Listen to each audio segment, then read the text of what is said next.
Salut à tous. Quand Israël naît en 1948, c'est un tout petit État qui est immédiatement attaqué par les armées de ses voisins arabes. Et si Israël parvient à gagner la guerre, c'est uniquement grâce au soutien des Soviétiques qui lui livrent des armes via la Tchécoslovaquie. On a exploré cette histoire et bien plus dans cette première vidéo sur les origines du conflit israélo-palestinien. J'en profite pour vous remercier vraiment pour vos retours sur cette vidéo qui nous a demandé un énorme travail. Quand on lit dans les commentaires des trucs comme « Vous avez réalisé la vidéo dont je rêvais sur ce sujet ultra sensible » ou « Ça fait longtemps que je m'intéresse au sujet, j'ai jamais vu autant d'infos sourcées mises en cohérence comme ça », bah franchement, ça nous fait chaud au cœur et ça nous motive encore plus à vous raconter la suite. Et merci aussi aux commentaires critiques qui ont entraîné des discussions super intéressantes. Tout ça, c'est super précieux, merci. Mais pour le moment, on est en 1949, Israël est sorti vainqueur de la première grande guerre israélo-arabe, mais si Israël a gagné la guerre, l'État hébreu reste vulnérable, encerclé d'ennemis. Et juste une trentaine d'années plus tard, à la fin des années 70, vous allez voir, la situation elle a complètement changé. Israël est devenu une puissance militaire régionale en position de force,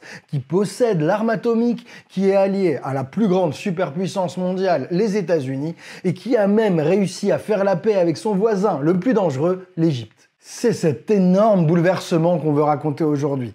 De la crise de Suez à la guerre de Kippour, en passant par la super importante guerre des 6 jours en 1967, on va comprendre ensemble comment la situation régionale a complètement changé et comment ces événements ont façonné l'histoire. On va parler du rôle important qu'a joué la France dans les années 50 jusqu'à l'arrivée au pouvoir de De Gaulle et on va raconter comment est-ce que les États-Unis sont devenus l'allié le plus fidèle de l'État hébreu. Et l'idée, c'est pas du tout d'enchaîner les noms et les dates à toute vitesse, c'est, comme dans la première vidéo sur les origines du conflit, d'aller voir le travail des historiens pour se donner le temps de vraiment comprendre le sens des événements et leur impact. Et en plus, en faisant nos recherches, on a débusqué quelques faits franchement méconnus et hyper éclairants. On pense que même les plus férus de l'histoire du Moyen-Orient vont apprendre des choses, mais c'est parti, entrons dans notre sujet du jour.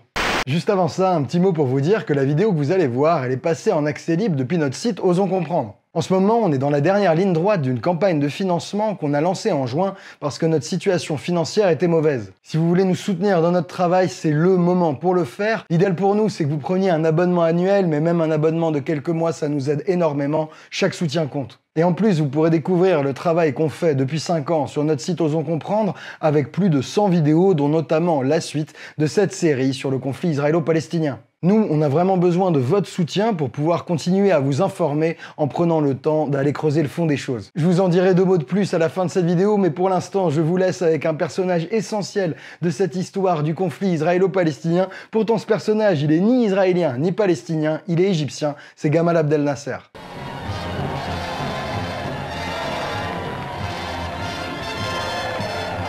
En 1949, grâce à sa victoire militaire sur ses voisins arabes, le tout jeune État d'Israël a gagné du territoire par rapport à ce que prévoyait le plan de partage voté à l'ONU en 1947. Après la guerre, Israël contrôle 78% du territoire de la Palestine mandataire. Environ 750 000 Palestiniens sont chassés de chez eux, doivent quitter leurs maisons, leurs terres et leurs racines pour trouver refuge ou dans la bande de Gaza ou en Cisjordanie et même dans les pays arabes voisins. Pire encore, l'État palestinien prévu par le plan de partage de l'ONU, il n'existe tout simplement pas. Le territoire prévu pour la Palestine, il est grignoté à la fois par Israël et par les pays arabes voisins. La Cisjordanie est contrôlée par la Jordanie et c'est l'Égypte qui administre la bande de Gaza. Malgré leur défaite, les États arabes ne s'avouent pas vaincus. Ils préparent leur revanche pour faire tomber Israël, libérer la Palestine et permettre le retour des 750 000 réfugiés palestiniens. En 1949, Israël a gagné la guerre, mais elle n'a pas la paix.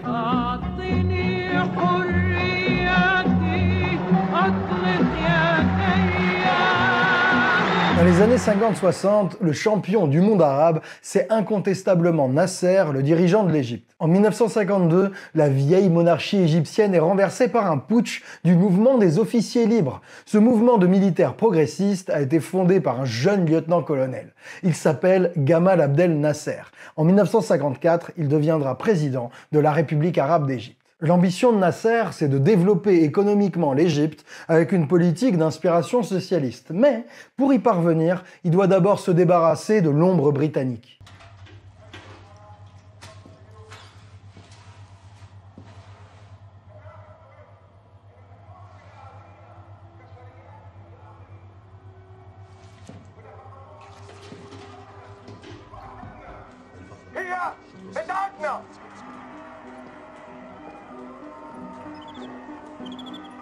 الشركة اللي بتقول إنها بتمتلك القناة هي بريطانية وفرنسية.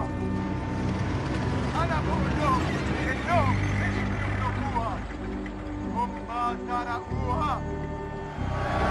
اليوم مصريون أنا فخور أقول لكم. Gentlemen, your hands above your heads, please. رجعنا قناة السويس. دلوقتي داهية مصرية مش أجنبية، وقدمها دولتها داهية مصرية.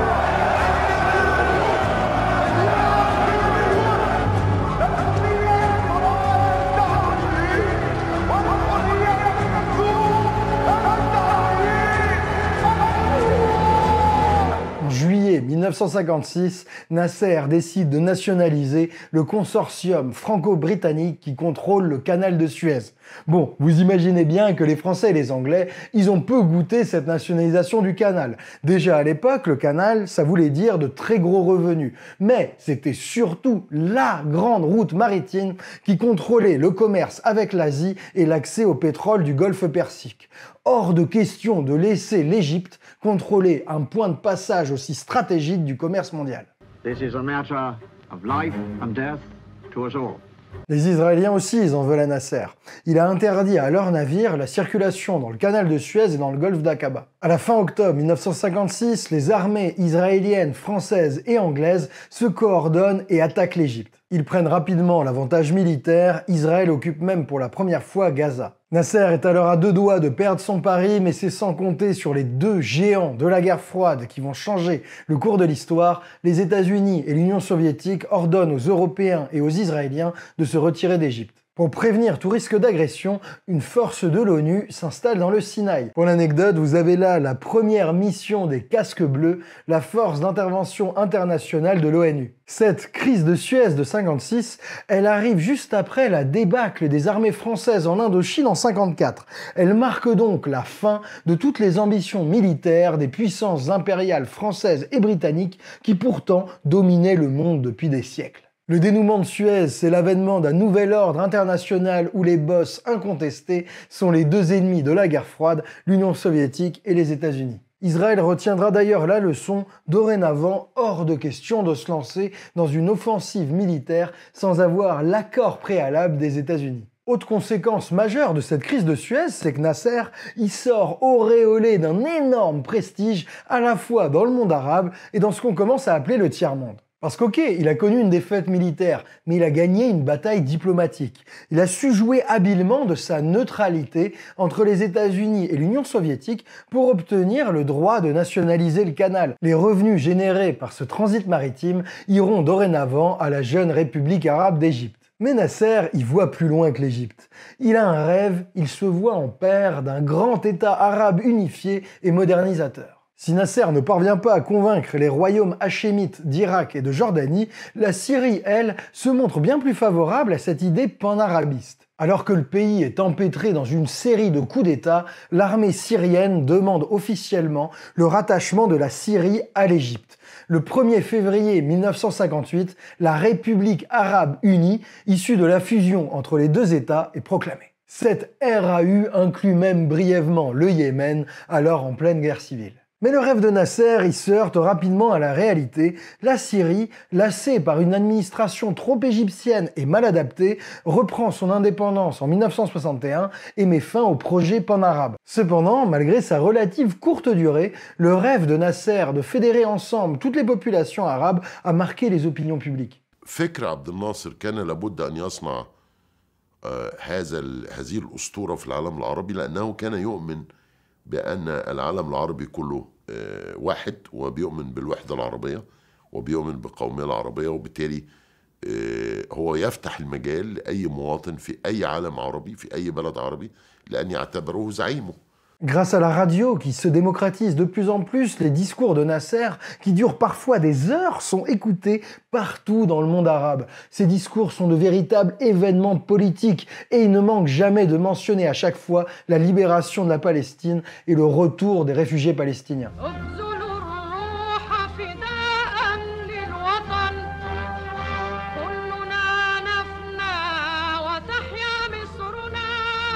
Nasser reste toutefois marqué par sa défaite militaire contre les armées israéliennes et européennes. Il engage alors l'Égypte dans une course à l'armement. Il amadoue les soviétiques pour obtenir des armements performants. Israël aussi cherche des armes. Comme on l'a vu dans la première vidéo, la guerre de 48 a été remportée grâce aux armes fournies par la Tchécoslovaquie soviétique. Mais rapidement, les soviétiques ont changé d'alliance et privilégié les États arabes pour obtenir de l'influence sur la région. Israël doit donc trouver de nouveaux alliés pour se procurer des armes. Bien évidemment, Israël pense aux États-Unis, parce qu'on a du mal à imaginer à quel point, durant ces premières années, l'État hébreu dépendait de l'aide américaine. Il y a un rapport du Congrès états-unien qui estime qu'en 1953, 75% du budget d'Israël était fourni par l'aide extérieure, très majoritairement américaine. Si la dépendance économique était proprement colossale, côté militaire, c'était pas du tout la même chose. Avant les premières livraisons de chars Payton à Israël en 1965, les États-Unis refusaient catégoriquement toute livraison d'armes lourdes à Israël. Pourquoi ? Pour éviter de jeter les pays arabes dans les bras de l'Union soviétique. Ça fait que dans les années 50, le premier partenaire militaire d'Israël, c'est la France. Non seulement la France va livrer des centaines d'avions et même des dizaines d'avions Mystère 4 alors flambant neufs au jeune État hébreu, mais la France va même jusqu'à lui permettre de développer l'arme atomique. Shimon Peres, un futur Premier ministre d'Israël, mais alors tout jeune envoyé du ministère de la Défense, arrive à conclure un accord avec la France pour la construction d'une usine nucléaire capable de produire le plutonium, composant essentiel de toute arme atomique. Le réacteur nucléaire de Dimona, dans le Negev, entre en service en 1963 dans le plus grand secret. Les Israéliens le font passer pour une usine textile. En plus de lui livrer une usine à plutonium, la France, via l'entreprise Dassault, va développer conjointement avec Israël un missile balistique à courte portée baptisé Jericho. On comprend donc pourquoi, avant même les États-Unis, le premier partenaire militaire des Israéliens dans les années 50, c'est la France. Ce partenariat, il a été largement freiné à partir de l'arrivée du général de Gaulle au pouvoir en 1958.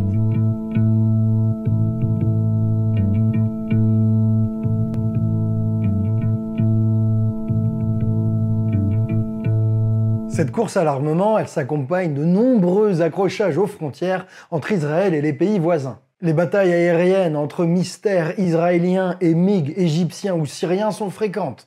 Depuis Gaza, avec la bénédiction de l'Égypte, des combattants palestiniens nommés Fedaïn tentent des incursions sur territoire israélien.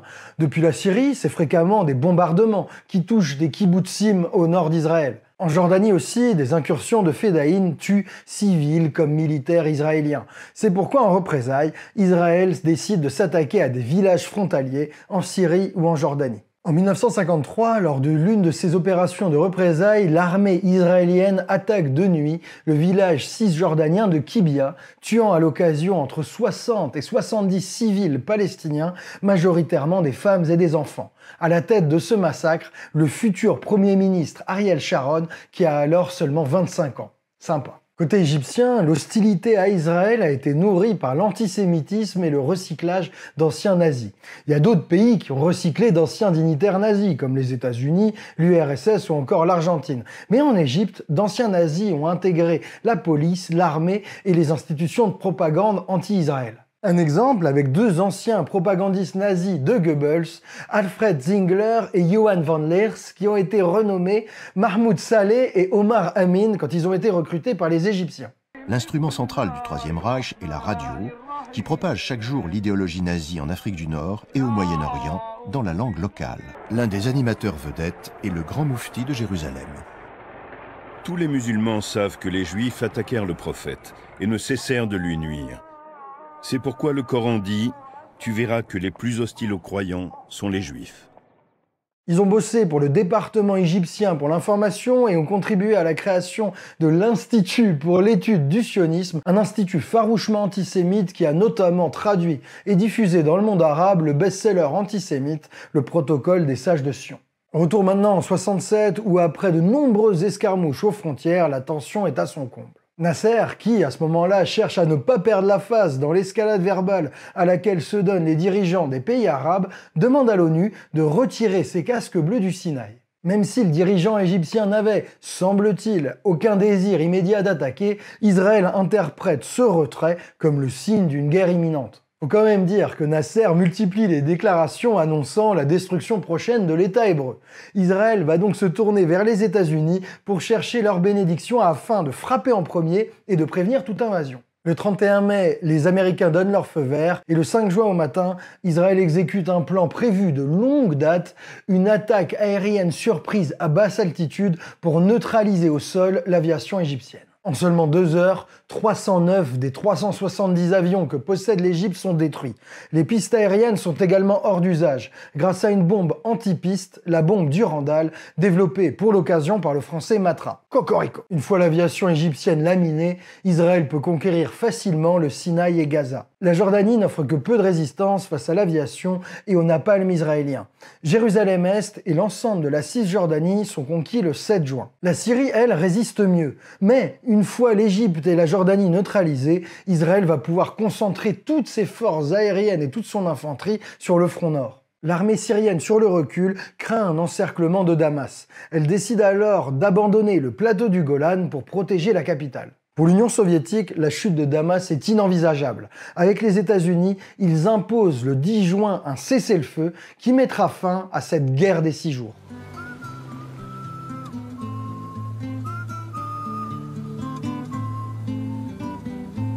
Les armées arabes sortent de cette guerre laminée et pour Israël, la victoire est totale. L'État hébreu connaît alors son extension territoriale maximale.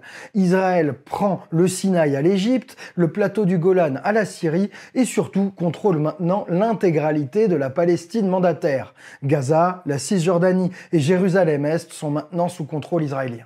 C'est très difficile pour nous de mesurer ce que représentait à l'époque la prise de Jérusalem pour les Israéliens. Le jour de la conquête, le 7 juin, c'est devenu un jour férié. Et pour la première fois depuis 1948, des Israéliens peuvent se rendre et prier devant le mur des lamentations. Jusqu'alors, la Jordanie, qui contrôlait l'accès aux lieux saints, interdisait aux Juifs de s'y rendre au mépris de toutes les conventions d'armistice. Si les premiers parachutistes entrés dans la ville se sont comportés de manière exemplaire, les autres militaires, une fois arrivés dans Jérusalem, voyaient la prise des lieux saints comme une opportunité. Shlomo Goren, le rabbin aumônier de l'armée israélienne et, accessoirement, ancien membre du groupe terroriste Stern dont on vous a parlé dans la première vidéo, quand il passe les portes de la vieille ville de Jérusalem, il entre dans une transe messianique et se dit qu'il faut raser l'esplanade des mosquées, pourtant 3e lieu saint de l'islam. Heureusement, les généraux israéliens refusent tout net, ils lui font démonter la synagogue de fortune qu'ils commençaient à installer sur l'esplanade. Détruire l'esplanade des mosquées pour y construire, ou même plutôt dans leur esprit y reconstruire le temple de Salomon, c'est alors, à la fin des années 60, une idée folle que seuls quelques extrémistes religieux comme le rabbin Goren peuvent avoir. Mais aujourd'hui, c'est le rêve que caresse une importante minorité religieuse messianique représentée par des gens comme Bezalel Smotrich ou Itamar Ben-Gvir qui, à l'heure où je vous parle, sont ministres des Finances et ministres de la Sécurité nationale dans le gouvernement de Benyamin Netanyahou. Si, en 1967, l'armée du ministre de la Défense, Moshe Dayan, a mis un stop très clair aux provocations délirantes du rabbin Goren, elle n'a pas pour autant laissé la ville de Jérusalem intacte. Le quartier des Maghrébins, un quartier de la vieille ville qui date du XIIe siècle et qui fait face au mur des lamentations, a été rasé en 3 heures pour laisser de la place aux fidèles. Faut dire que le 14 juin, une semaine seulement après la prise de Jérusalem, c'est 250 000 juifs qui, pour la première fois de leur vie, se rendent devant le mur des lamentations pour célébrer la fête religieuse de Shavuot. Faut mesurer ce que c'est, 250 000 Israéliens en 1967, c'est presque un habitant sur 10 qui fait le voyage vers Jérusalem et se rend devant le mur pour prier. L'exaltation populaire est proprement stupéfiante.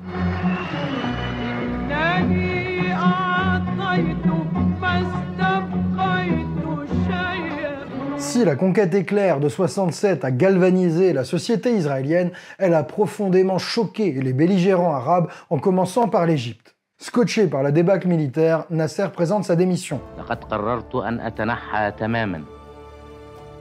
ونهائيا عن أي منصب رسمي وأي دور سياسي. Avant de finalement se maintenir au pouvoir après de très importantes manifestations de soutien. Cette défaite de 67 va changer la donne du côté des pays arabes. Dans leur résolution du sommet de Khartoum, ils ne parleront plus de l'objectif de libération de la Palestine, mais de celui de liquidation des séquelles de l'agression. Entendre maintenant défaire Israël et permettre le retour des Palestiniens réfugiés en 48, ça passera au second plan. Ce que les pays arabes veulent, c'est principalement récupérer les territoires perdus en 67, le Golan et le Sinaï en particulier. Ce changement de stratégie, il ouvre la porte à la négociation, une restitution des territoires en échange de la paix avec Israël. On comprend qu'à partir de la défaite de 67, les intérêts des pays arabes et les intérêts des Palestiniens commencent à diverger. Les Palestiniens d'ailleurs ne s'y trompent pas, ils voient dans cette résolution une trahison à leur cause et claquent la porte du sommet de Khartoum. This land is your land. This land is my land. Du côté de la communauté internationale, l'attaque israélienne de 67 a choqué. Les grandes puissances votent alors un texte qui a toujours son importance aujourd'hui, la résolution 242 du Conseil de sécurité de l'ONU. Cette résolution 242 condamne l'agression israélienne. Le Conseil qualifie d'inadmissible l'acquisition de territoires par la guerre et exige le retrait des forces armées israéliennes des territoires occupés lors du récent conflit. Point important, les deux langues officielles de l'ONU, c'est le français et l'anglais. Au passage, on voit là l'importance de la France dans l'histoire de la diplomatie. Le truc, c'est que la version anglaise du même texte, elle donne le retrait from occupied territories, ce qui peut se traduire, comme dans la version française, par un retrait des territoires occupés, mais ça peut aussi se traduire comme un retrait de territoires occupés, entendre de seulement certains territoires occupés. Les juristes israéliens ont défendu que la bonne version du texte était la version anglaise, avec la traduction qui les arrangeait, un retrait de seulement certains territoires. D'autres ont soutenu que dans le doute, c'est la langue la plus claire qui doit primer,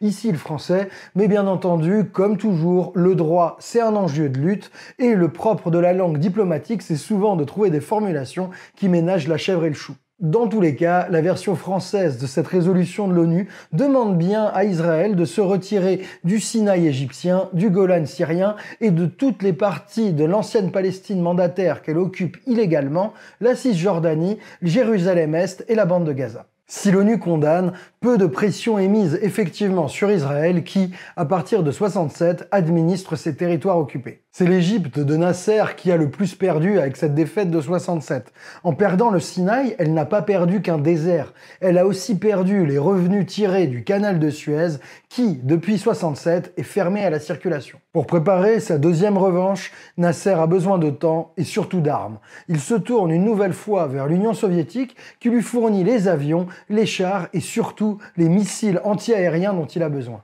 En parallèle, Nasser entame aussi des négociations de paix avec Israël. Suivant une suggestion diplomatique soviétique, il accepte en 1970 le plan Rogers, un plan paix contre territoire initié par les États-Unis, mais qu'avait au préalable déjà refusé Israël. En février 71, Anwar el-Sadat, le successeur de Nasser, propose lui aussi la paix à Israël en échange de son retrait des territoires occupés. Mais Israël refuse, ne comptant pas revenir à ses frontières d'avant sa victoire de 67. En février 73, rebelote, Sadat propose la paix aux Israéliens en échange de leur retrait du Sinaï et de la reconnaissance des droits légitimes des Palestiniens. Nouveau refus.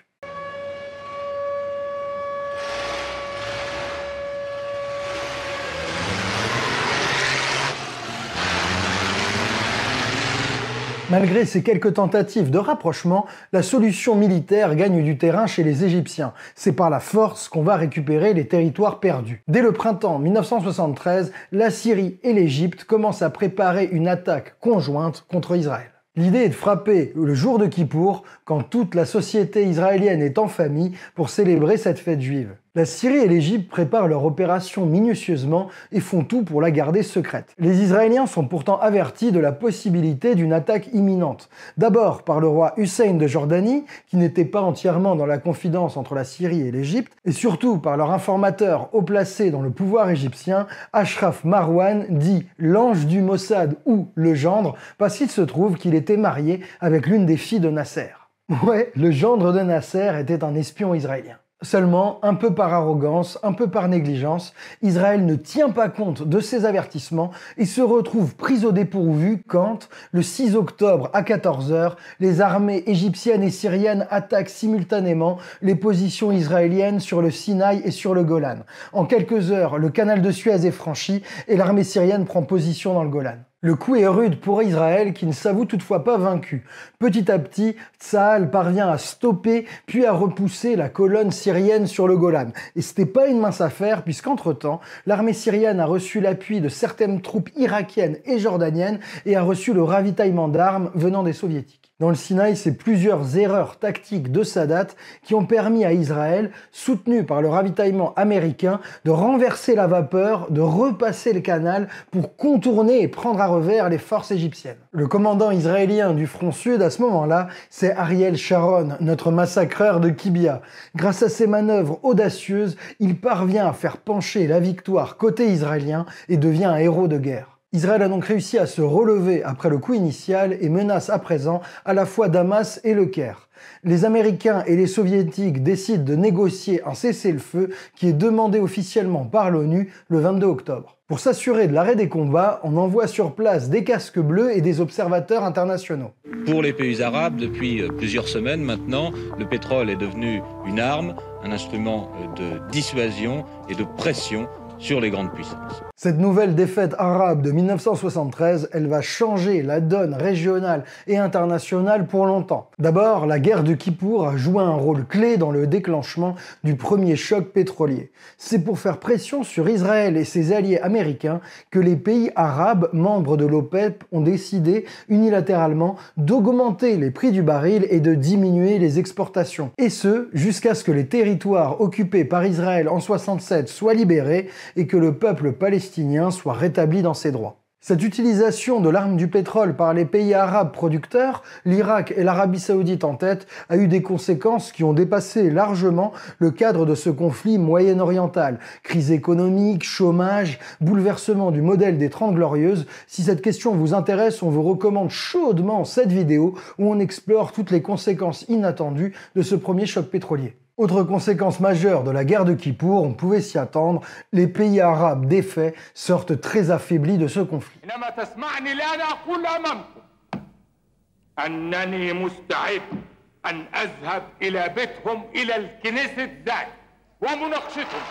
Les dirigeants égyptiens ont pris conscience définitivement de la supériorité militaire d'Israël et Sadat comprend qu'il ne regagnera le Sinaï et le canal que par la voie diplomatique. Il se rapproche alors des États-Unis et finit par conclure, après de longues négociations, en 1979 un accord de paix avec Israël, les accords de Camp David, signés par Menahem Begin, le premier ministre de l'État hébreu. Si ce nom-là vous dit quelque chose, c'est normal. Begin, on l'avait rencontré dans les années 30-40 lorsqu'il était le chef du groupe terroriste extrémiste l'Irgun qui organisait des attaques à la bombe contre les Arabes et contre les soldats britanniques.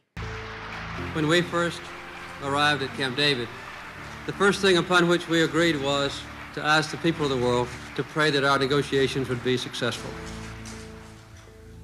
Those prayers have been answered far beyond any expectations. L'accord de paix israélo-égyptien de Camp David, il a été vertement critiqué par les voisins arabes. Ce que Sadat a fait ressemble un peu à ce que Pétain a fait en France.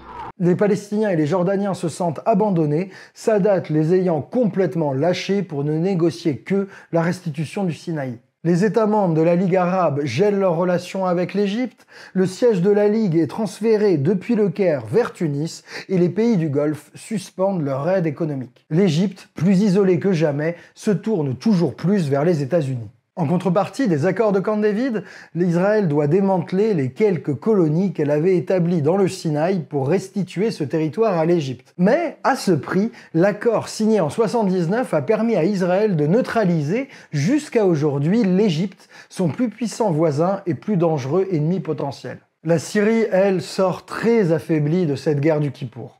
Israël a annexé officiellement le plateau du Golan en 1981. La résolution 497 de l'ONU qualifie cette annexion d'illégale. Ça n'a pas empêché Israël de garder jusqu'à aujourd'hui le contrôle de ce plateau qui offre un avantage stratégique militaire incontestable à qui le contrôle. Quant à la Jordanie, qui a eu une brève participation à cette guerre sur le front syrien, ses relations avec Israël n'ont fait que se pacifier. Si le traité de paix a été signé formellement en 1994, la Jordanie et Israël ont une longue histoire de collaboration et d'échange d'informations.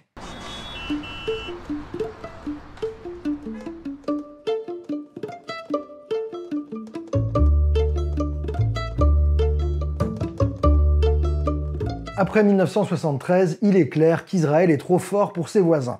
Entre son armée de pointe, le soutien diplomatique et militaire grandissant des États-Unis, la possession de l'arme atomique et la neutralisation progressive de ses voisins les plus dangereux, Israël est devenu la puissance militaire régionale en position de force. Fini le petit poussé encerclé par des ennemis arabes qu'on connaissait en 48-49. Ce constat factuel, il n'a pas été complètement perçu par la société israélienne qui, en 1973, a eu peur, a même eu très peur. La déroute des premiers jours du Kippour lui ont fait craindre le pire.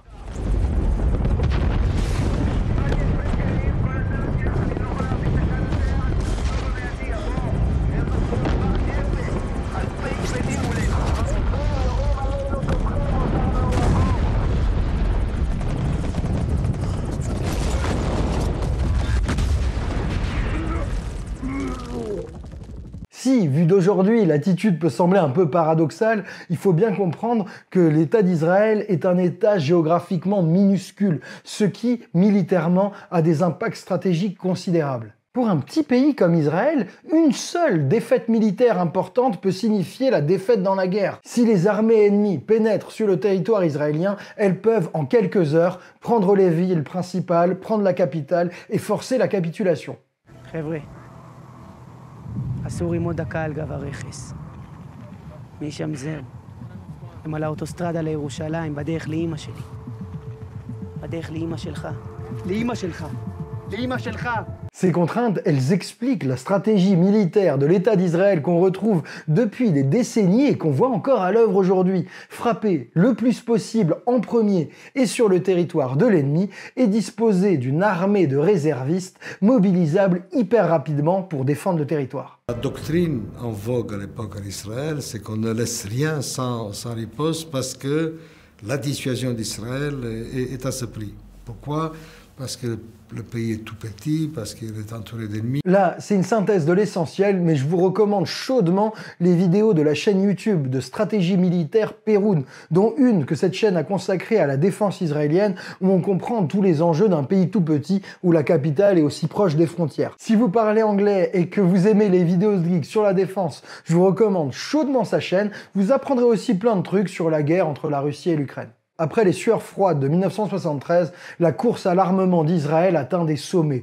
Pour vous donner une idée de la paranoïa sécuritaire de l'époque, dites-vous que les dépenses militaires du gouvernement israélien, ça atteignait à l'époque plus de 30% du PIB. Quasiment un tiers du PIB qui va à l'armée sans être en guerre ouverte, c'est énormissime. Ces immenses dépenses militaires, combinées aux conséquences du premier choc pétrolier, ont grandement affaibli l'économie israélienne et ont fait exploser le chômage. La gauche israélienne, qui était au pouvoir depuis des décennies, en sort complètement décrédibilisée. C'est la droite qui, en 1977, prend le pouvoir pour la première fois. Mais tout ça, c'est une autre histoire. Concluons maintenant cette vidéo et surtout, regardons tout ce qu'il nous reste à voir dans cette histoire du conflit israélo-palestinien. We will live to see the day whoever signs on the part of Israel, I want to live to see that day. And Mr. President, as a grandmother to a grandfather, may I give you a little present for the new granddaughter, and thank you for your present that you have given me. Dans cette vidéo d'histoire centrée sur la géopolitique et les relations entre les États, on a exploré tous les conflits opposant Israël à ses voisins arabes depuis sa création jusqu'à la fin des années 70. On a vu comment ce tout petit État né en 1948 et entouré de grands pays hostiles est devenu une grande puissance militaire régionale possédant l'arme atomique et alliée des États-Unis. De l'Égypte de Nasser aux accords de Camp David, en passant par la crise de Suez, la guerre des 6 jours ou la guerre de Kippour, on a essayé de vous raconter cette histoire en combinant 2 objectifs. D'un côté, on tenait à faire une histoire pas trop longue et accessible, mais de l'autre, on voulait donner suffisamment de contexte et d'explications pour vraiment comprendre comment ces événements complexes ont expliqué l'histoire jusqu'à aujourd'hui. Dites-nous vraiment en commentaire si, pour vous, on a bien placé le curseur. Et dans cette vidéo, il y a aussi de grands absents qui dessinent un peu le programme des vidéos suivantes. Les Palestiniens d'abord, dont on n'a quasiment pas dit un mot, alors que depuis les années 60, ils organisent en exil leur résistance autour notamment du leader charismatique Yasser Arafat et de l'OLP, l'Organisation de libération de la Palestine. Pareil, on n'a rien dit des territoires occupés par Israël à partir de 67, on n'a rien dit de la colonisation, on n'a rien dit de l'impact de la victoire de la droite sur la société israélienne, rien sur la guerre au Liban. Vous inquiétez pas, tout ça va pas rester au fond de nos notes dans un Google Doc, ce sera un programme pour la prochaine vidéo. Ah oui, et si vous vous inquiétez de la diversité des sujets sur le site, ne vous inquiétez absolument pas, il n'y aura pas que du Israël-Palestine. Sur Osons Comprendre cette année, c'est hors de question. On commence à se pencher par exemple sur le rôle des métaux dans la transition énergétique. On a aussi une vidéo qu'on prépare depuis un moment sur l'attitude de Jean Covici sur les renouvelables. Bref, on n'oublie pas les autres thèmes qui vous intéressent et que vous avez choisis. Merci d'avoir regardé cette vidéo jusqu'au bout. La suite est déjà disponible sur notre site Osons Comprendre et la série se poursuivra à la rentrée lors de la saison prochaine. Je vous le rappelle, en ce moment, on a vraiment besoin de votre soutien pour financer notre travail et chez nous, on vous demande pas de dons, simplement de vous abonner à notre site Osons Comprendre. Tout ça, c'est sans engagement. Vous pouvez nous soutenir simplement pour quelques mois. Vous pouvez aussi offrir des abonnements de 6 mois ou d'1 an à notre site internet à un proche. En plus de nous soutenir, ça peut être un super cadeau pour quelqu'un de curieux qui a soif de comprendre les grands enjeux contemporains, à la fois en France et dans le monde. Pendant la campagne, il y a aussi des bonus pour celles et ceux qui s'abonnent à l'année. Je vous laisse découvrir tout ça sur notre site. Cette campagne d'abonnement, elle s'achève le 23 juillet à minuit. D'ici là, ce serait vraiment génial si on pouvait atteindre les 1500 nouvelles et nouveaux abonnés sur notre site, ce serait formidable. J'en profite aussi pour adresser un immense giga merci de la part de toute l'équipe à toutes celles et ceux qui nous ont déjà soutenus. On dépend que de vous pour faire notre travail et on a tellement de chance d'avoir un public comme vous qui nous soutient autant. Un grand merci. Enfin, n'hésitez pas non plus à nous suivre sur YouTube pour continuer à voir la suite de notre travail. Et je termine par adresser un gros merci à toutes celles et ceux qui partagent nos vidéos sur Insta, sur Facebook, sur TikTok, parce que c'est grâce à ces partages que notre travail, il peut être visible et toucher un nouveau public. Un grand merci à vous toutes et tous. Voilà, nous on va prendre des vacances bien méritées tout le mois d'août. J'en profite pour vous souhaiter un superbe été. À tous ceux qui partent en vacances et aussi à tous celles et ceux qui ne peuvent pas partir. Gros soutien à vous. Je vous fais de gros bisous. On se revoit en septembre. D'ici là, prenez soin de vous. Ciao!